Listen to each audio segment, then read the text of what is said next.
Kartais gyvenime ateina momentas, kai supranti, noriu daugiau.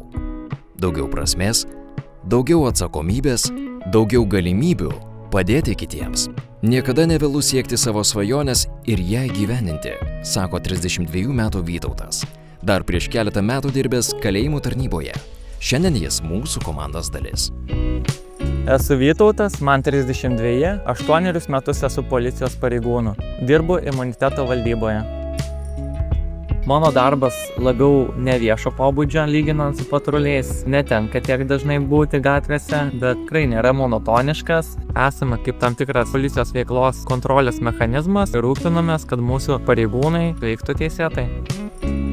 Visada savo ateitį norėjau sieti su teisėsaugos institucija. Besimokydamas teisės studijas atlikau praktiką policijoje, kur supratau, kad policija būtent yra ta institucija, kuri atitinka mano vertybės.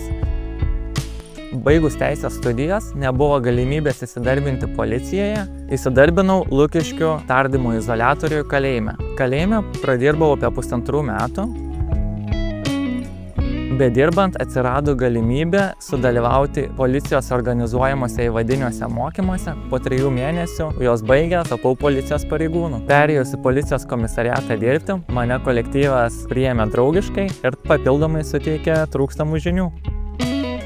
Mano nuomonė, į policiją gali ateiti iš įvairių sričių, kadangi policijoje įgūdžiai, įvairi darbinė patirtis yra labai vertinama. Pakeitęs profesiją, aš jaučiuosi įgyvendinęs savo svajonę. Dabar atėjo laikas tau ginti, saugoti, padėti. Būk mūsų komandos dalimi ir tu.